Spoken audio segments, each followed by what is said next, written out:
Bienvenidos a Liga del Código, un podcast de developers para developers. En este episodio número 64 hablaremos del ciclo de desarrollo de una aplicación.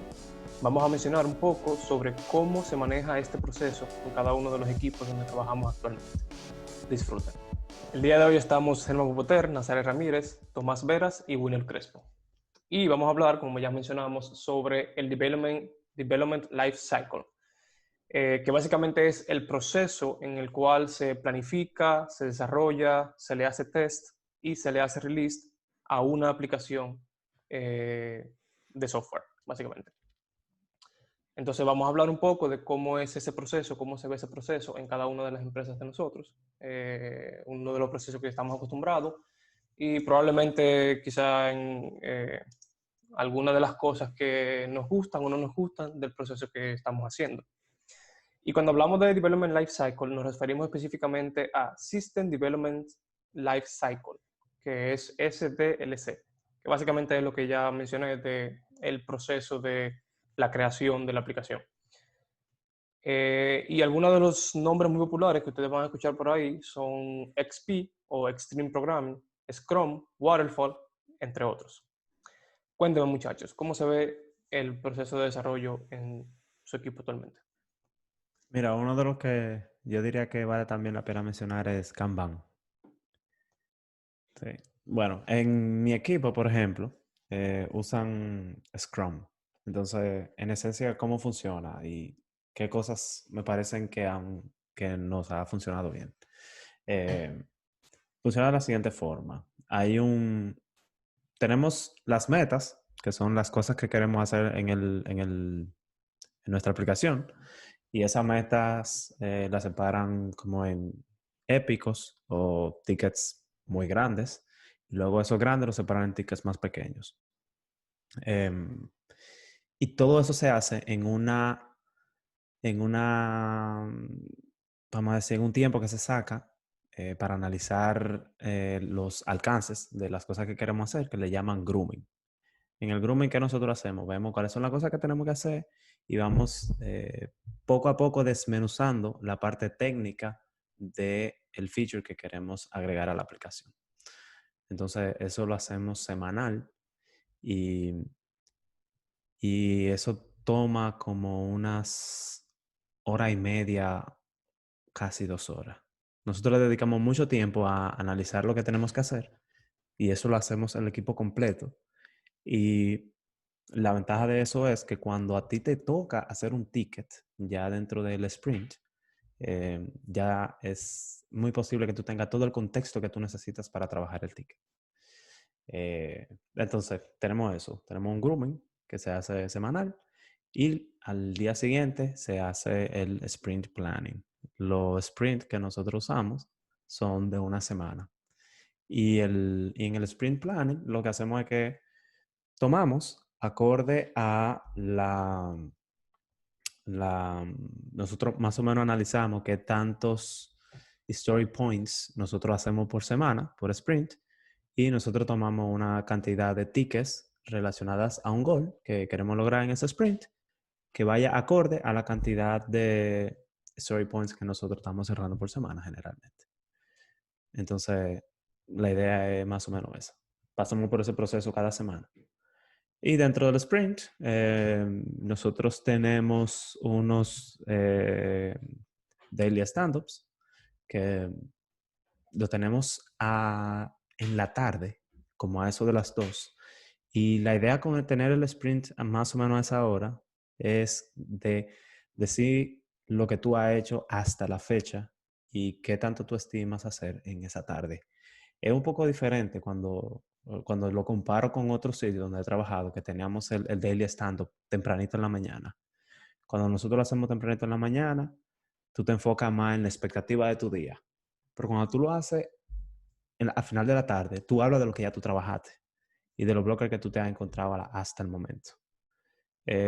Son approaches diferentes. Por ejemplo, el de la mañana tiene la ventaja de que si tú tienes algún blocker que tú sabes que te puede ayudar a alguien del equipo, tú no tienes que esperar, por ejemplo, al stand-up para que te ayuden con eso.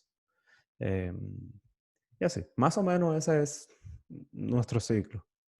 Bueno, pero lo que es igual tampoco es ventaja, porque si tú lo dices al final del día, alguien te puede ayudar en la mañana cuando llegue. O sea que al final es la misma idea del stand-up, también nosotros lo hacemos. Tú dices, eh, qué fue lo que yo hice las últimas 24 horas, si estoy entrancado en algo y quiero que alguien me ayude en algo y qué pienso hacer las próximas 24 horas. Si tú lo haces a una hora o la otra, porque eso va a ser conveniente dependiendo del horario en el que la persona trabaje. Por ejemplo, nosotros teníamos equipos que lo hacen en la tarde y otros lo hacen en la mañana, simplemente porque uno está en San Francisco, otro está en Rusia y conviene más en una hora del día. Es interesante. Tú sabes que nosotros, en Klarna, por lo menos en mi equipo, bueno, ahora no, ya todo cambió con el tema del COVID, pero antes del COVID, la empresa está muy orientada al trabajo in office. Entonces, había muchas de estas reuniones que se hacía con el equipo completo. A veces la gente incluso de project management, que tal vez no aportaban mucho en la parte técnica, eran parte de esas reuniones, por ejemplo, del grooming. Eh, Ahora que ya todo el mundo está trabajando remoto, es diferente. No necesariamente ellos están ahí, porque están, tú sabes, juegan más con las reuniones, por lo menos eso yo he notado. Pero sí, más o menos así que funciona. Sí, el de nosotros funciona muy parecido en eso del stand-up. En el planning, nosotros intentamos reducir la cantidad de personas que están en cada reunión para hacerle grooming a los issues, a las tareas, antes de que lleguen a la reunión de punto. Nosotros nos juntamos todos el lunes para decidir cuánta, cuántos puntos tiene cada tarea para saber qué nosotros vamos a trabajar en esa semana. Pero intentamos que los líderes y los managers y el PM, ellos anteriormente ya han desmenuzado esa tarea para asegurarse de que sea eficiente el proceso de desarrollo más adelante. O sea, que haya lo menos preguntas posible, sino que todo sea, definimos que lo vamos a hacer de esta manera y estas son las expectativas técnicas en ese sentido. Usamos Kanban, usamos una especie de mezcla entre Scrum y Kanban.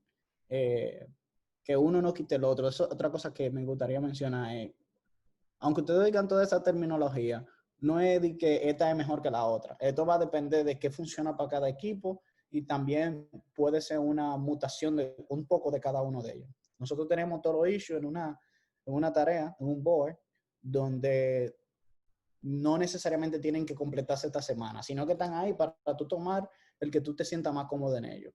Pero son planeados por el PM diciendo, esto es lo que yo quiero conseguir en los próximos 3 meses. Y tienen cierta organización como que los que están arriba son los que se necesitan como más prioridad y todo eso, pero si tú no te sientes cómodo trabajando con uno de ellos, tú puedes también trabajar en cualquier otro dentro del board. Se mueven para in progress y mientras el ingeniero está trabajando en él, y luego se mueven para un proceso de QA, donde uno se da donde pasa, por ejemplo, el proceso de CI, donde el código y todos los test están en forma. Eh, y luego que QA dice que sí, que está bien, se me llegan a un release, que es lo que sí se saca cada semana a producción. Entonces, ese es más o menos el proceso desde le hacemos grooming a los issues, o sea, lo desmenuzamos, lo punteamos, le agregamos puntos según la dificultad en los lunes y luego se mueven al upcoming para que cada persona trabaje en él como se sienta más cómodo y luego tiene el ciclo de desarrollo, de QA, hasta que se saca, cuando esté listo, sale a producción. Donde yo estoy funciona un poco diferente, en el sentido de que existe, digamos, como la meta grande que tiene la empresa. Se divide en cuartos de año. O sea, tenemos Q1, Q2, Q3 y Q4. Y cada cuarto de año tiene lo que le llaman OKRs, que son como metas a nivel organizacional que se quieren cumplir. Entonces, de ahí se empieza a hacer como si fuera un trickle down. O sea, empieza a bajar al punto que eh, los product managers son lo que tienen como la visión de qué se va a construir nuevo. Normalmente ellos, de lo que definen, ellos no conocen cómo implementarlo, digamos. Y ahí es donde ellos pondrían como que durante Q1 tenemos que implementar este nuevo feature. Y normalmente el ciclo para esos features es, primero se hace un spike. Un spike es una investigación técnica, donde un desarrollador la toma y hace toda la investigación, tanto del código que existe actual, de qué cambio habría que hacer y cuál es área. Entonces, es como que quien hace el spike no tiene que implementar necesariamente, sino el que hace el spike da como claridad a ese feature nuevo. Una vez ya se hizo el spike, eso normalmente se pone como parte del sprint. Los sprints donde yo trabajo son de 3 semanas. Y luego se hace un release 2 semanas después que termine el sprint. Entonces, ¿cómo funciona? Empezó el sprint.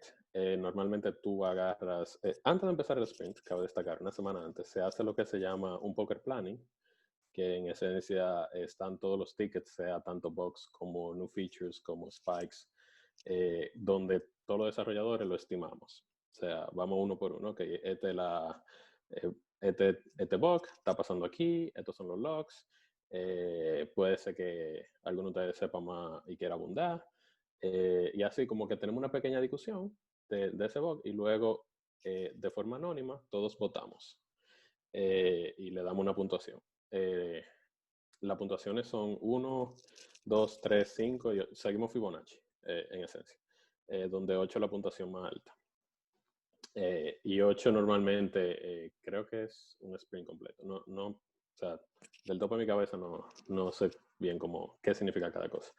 Pero en esencia sí, el 1 es el más fácil, el 2 es algo que te va a tomar un par de horas, el 3 te va a tomar un par de días, 5 normalmente te toma una semana y 8 te toma un sprint. Eso es como más o menos la idea general.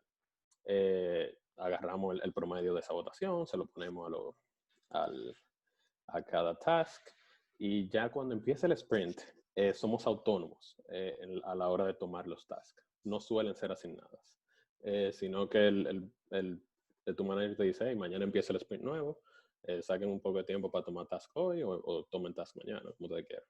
Ya si tú, primer día del sprint, tú entras, ves qué te dejaron, o si tú eres el primero, tú coges adelante y ya tú empiezas a trabajar.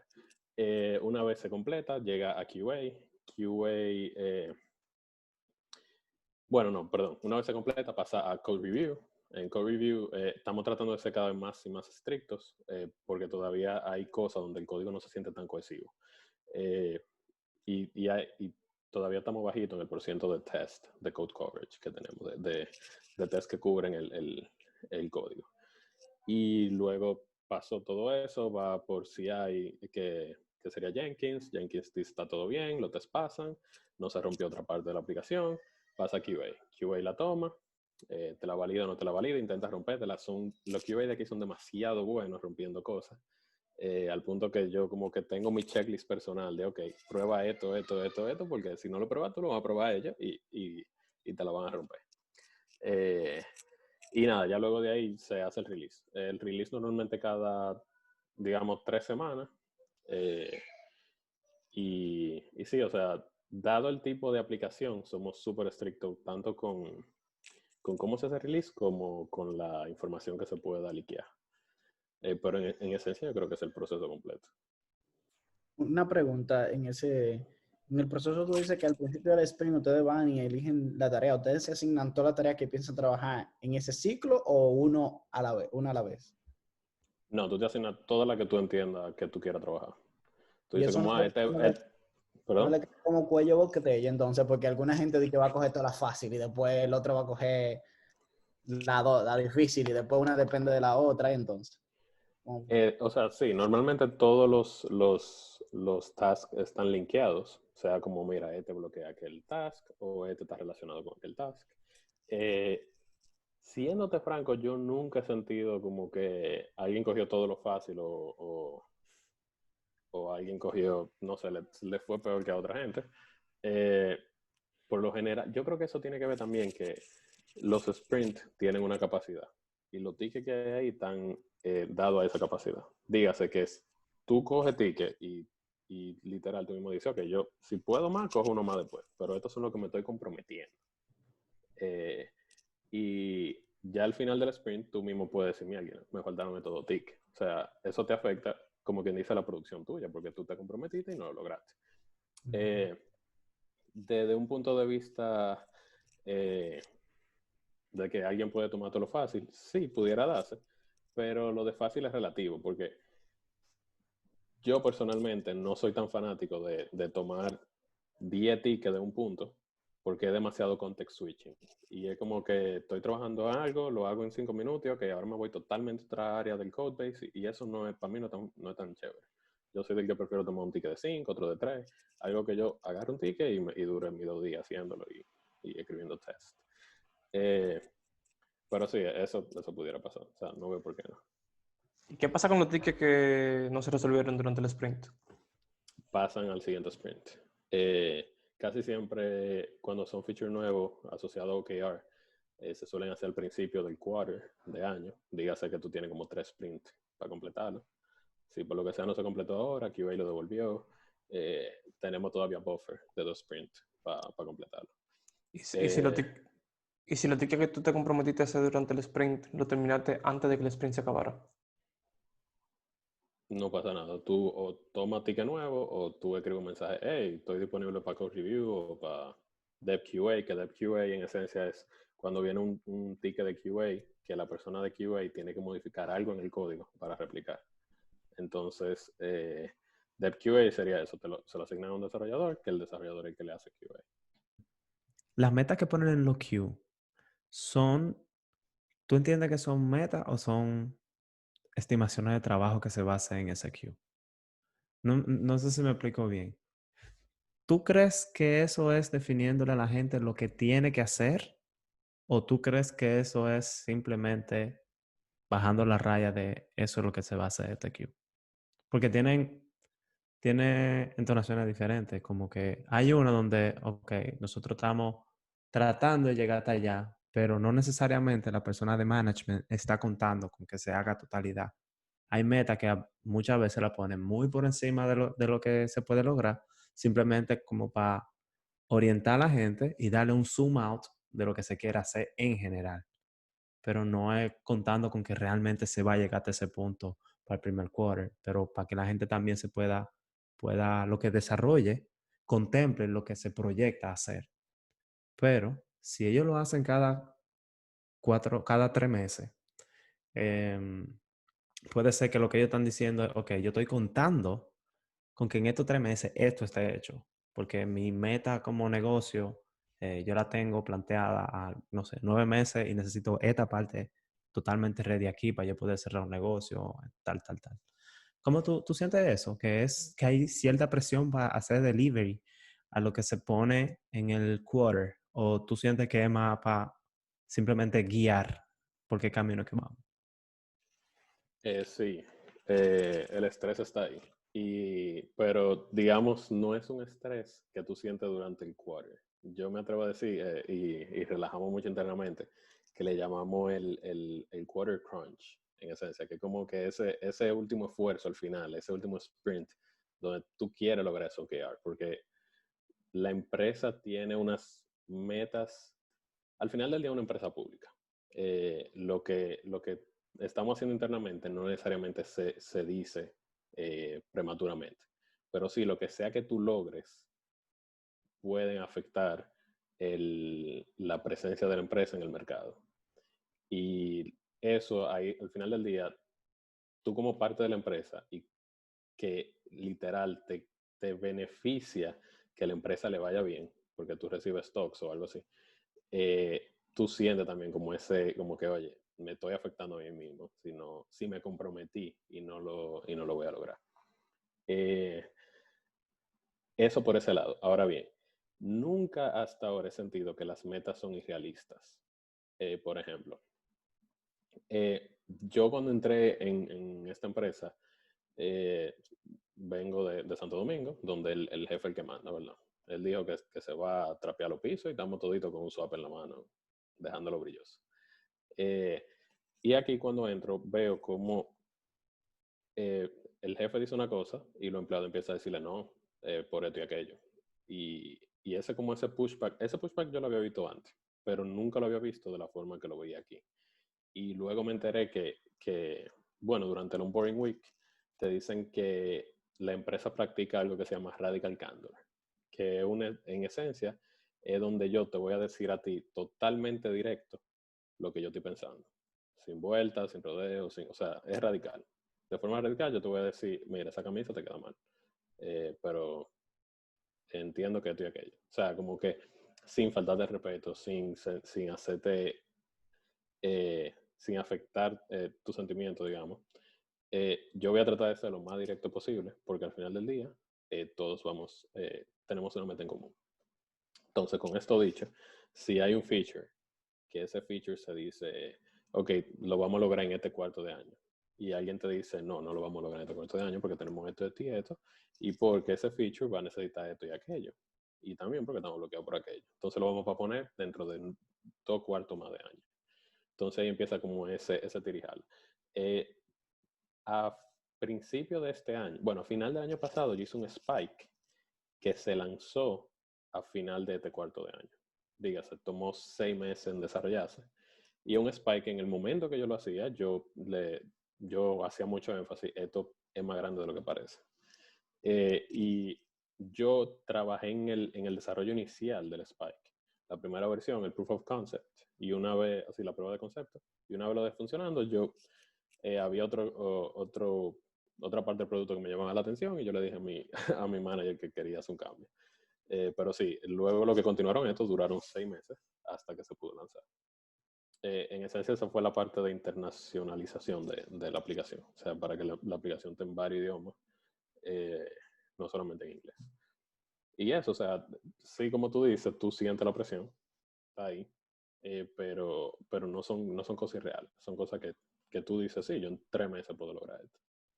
En la parte de mi equipo es muy parecida a la que Tomás mencionaba. Básicamente nosotros también tenemos un sprint planning donde el product owner sería el encargado de esa parte, de decir cuáles son los goals, cuáles son las cosas que nosotros queremos cumplir en el próximo sprint. El sprint es el tiempo que duramos trabajando, la planeación que hicimos previamente, y en el caso de nosotros es 2 semanas. También previamente tuvimos lo que es una reunión que le llamamos el grooming, como decía Tomás. En el caso de mi equipo, nosotros hacemos, en vez de durar 2 horas en una reunión, lo dividimos en 1 hora semanal para eso. En la primera reunión durante la semana del grooming, nos encargamos de simplemente hacer estimaciones y decir cuáles son los conceptos técnicos que el ticket todavía no tiene. Y en el próximo grooming, entonces, seleccionamos los tickets que de verdad van para el próximo sprint. También tenemos el stand-up diariamente, lo hacemos en la mañana. Y algo que probablemente ustedes hacen también y no mencionaron, nosotros al final del sprint tenemos lo que es un retro, en el cual tenemos 1 hora más o menos para hablar de cómo nos fue en el sprint, qué podemos mejorar para la próxima, qué se hizo bien, qué se hizo mal, qué cosas podemos cambiar, etcétera, básicamente. Tú sabes qué interesante. Nosotros tenemos retro, pero no son directamente relacionados con el sprint. Porque nosotros tenemos sprint corto de 1 semana, que de hecho, antes la teníamos de 2, pero lo pusimos de 1 para evitar cambiar el scope de un sprint. Como son tan cortos, si hay algo que es realmente una emergencia, ahí tú cambias el scope del sprint. Pero como los sprints son tan cortos, pasa cualquier eventualidad y lo que lo hacemos es que lo agendamos para el próximo sprint. Y eso hace como que tú te puedas concentrar más. Pero los retos que nosotros tenemos son cada 2 semanas, sí, 2 veces al mes. Y la intención del retro no es evaluar el sprint per se, sino el equipo. Qué cosas estamos viendo, qué cosas están funcionando, cuáles no, y así. En mi equipo también se hacen retro, pero son literal como lo que dice Winner. O sea, tenemos una agenda definida de qué se hizo bien, qué no salió tan bien, ahí solemos ver cuántos release fixes o hot fixes hubo en el sprint. Los release fixes son arreglos que tú le haces a tu código una vez se corta la rama. Digamos, cuando termina el sprint, el manager que hace los release de la aplicación crea un branch nuevo. Digámosle release 105. Y si parte de tu código falló, regresó de QA, pero ya está dentro de ese branch, no hace sentido hacer el rollback, sino arreglar. Se han visto casos donde se le hace rollback totalmente a un feature, porque, o sea, sería catastrófico de repente ponerle ese feature a cientos de miles o millones de personas. Y entonces lo que se hace es que tú haces un fix que iría directamente al release branch antes de hacerle release. Dije muchas veces release, pero espero que no se perdiera. Y nada, pero esos son los release fixes, y los hot fixes es un arreglo que se suele hacer directamente en producción. Algo falló, está afectando a muchas personas, es crítico, se le hace un hotfix. Algo a destacar también es que los releases se toman tan en serio que normalmente casi todos los desarrolladores dejan lo que están haciendo, porque alguien, el manager de release dice, ok, estoy a punto de dar el botón y el código va a estar en vivo en 5 minutos. Y cuando pasa eso, casi todos nos vamos a nuestra herramienta de logs. Empezar a mirar todos los logs, sea tanto de feature nuevo, feature viejo, qué errores nuevos están saliendo, que no salían antes. Y en eso, yo diría en los primeros 20 minutos, donde se suele tomar una decisión de si se le hace rollback o no a ese release completo. He visto pocos rollbacks, pero han pasado. Y muchas veces el tema con los rollbacks es que no es lo mismo tú hacer algo donde tú lo estás probando tú y no sé, y quizá la gente de QA, que tú pones algo a producción donde en el momento que tú lo pones a producción, tú ves los logs y dices 125,000 requests a ese nuevo endpoint que tú hiciste. Y ahí empiezan a salir cosas que tú dices, como que wow. Y entonces eso, por eso normalmente que se da como esa ventana para poder hacer rollback o no al código nuevo. Pero sí, me atrevo a decir que por lo menos en mi experiencia, todos lo que hemos trabajado en esta aplicación en algún momento la tumbamos, la aplicación, o algo no sale bien, que por ese código específico hay que hacerle rollback. Eso como parte del aprendizaje aquí. Un orgullo de cada uno de ustedes. Sí. Eso es como un badge que te ponen eventualmente. Ya la rompiste, ok, toma tu badge. A mí me pasó también. Bueno, Me ha pasado varias veces realmente. Yo iba a mencionar ahorita que, como el NASA decía al principio, lo importante del ciclo de desarrollo no es irse en una y leer las metodologías más comunes, ver cuáles son las reglas de ellas y acatarla a cabalidad. Lo más importante es hacer algo que tú vas probando en el camino y que va funcionando para tu equipo específicamente. Y en este equipo donde yo estoy ahora mismo, me ha parecido bastante interesante que ya nosotros hemos probado muchísimas formas diferentes o cositas que le vamos agregando o quitando a partes del proceso, simplemente para adaptarlo a cómo el equipo se siente más cómodo o para que el equipo pueda, pues, producir más rápido, con más calidad, el producto que estamos trabajando. O sea que lo que quiero decir al final del día es, prueben diferentes cosas, si algo no funciona, lo tiquean, lo cambian, lo dejan de hacer por completo y van probando diferentes cosas hasta que se sientan cómodos con el proceso que tienen. Tú me acordaste, Winner, a una situación cuando yo trabajaba, creo que fue en Contraloría, que nosotros no teníamos un ciclo como tan maduro. Si usted está en una situación similar donde usted está trabajando ahora mismo, que usted no tiene como esa madurez de los sprint, de los grooming, de los retro, yo te diría, si tú quieres implementar algo de eso en tu equipo, empieza con lo mínimo. Empieza con un stand-up, empieza tal vez simplemente organizando bien tu backlog y así poco a poco vas implementando tal vez Scrum o lo que sea que le funcione a su equipo. Pero hágalo. No trabaje a lo loco. Eso sí le puedo decir que es un buen consejo. Sí, definitivamente es importante tener información a la mano, poder planificar con anterioridad las cosas que se van a hacer, porque cuando te agarras un ticket, si no está bien definido, tú pierdes demasiado tiempo definiendo el ticket, y cuando una vez tú ni siquiera puedes trabajar en el ticket porque hay cosas que son parte de las decisiones del negocio que tú no puedes tomar, que no te permiten trabajar en el ticket en ese momento, entonces simplemente perder tiempo. De igual forma, si no hay un orden, es muy difícil saber qué está en producción ahora y qué va a estar en producción la semana que viene, entre otras cosas. Y tú sabes también, Winner, otra cosa que es sumamente dañina cuando no se tienen ninguna de estas ceremonias de planificación es que los desarrolladores se aíslan mucho. Y eso no tengo uno de los sitios donde no teníamos esto, que todos los aspectos técnicos ya eran extremadamente definidos por el developer. Que está fallando tal sistema, que lo trabaje fulanito. Tal sistema, fulanito. Tal sistema, fulanito. Entonces, tener esos developers aislados son cosas muy peligrosas. Lo primero es que cuando esa persona falte, se va a complicar muchísimo. Se para incluso los cambios a producción cuando esa persona no está. O se va de vacaciones, o tú lo estás comprometiendo porque esta aplicación es crítica para el negocio, esta persona no puede faltar. Y también tú estás quitándole posibilidades a los otros desarrolladores a que te puedan contribuir en el producto.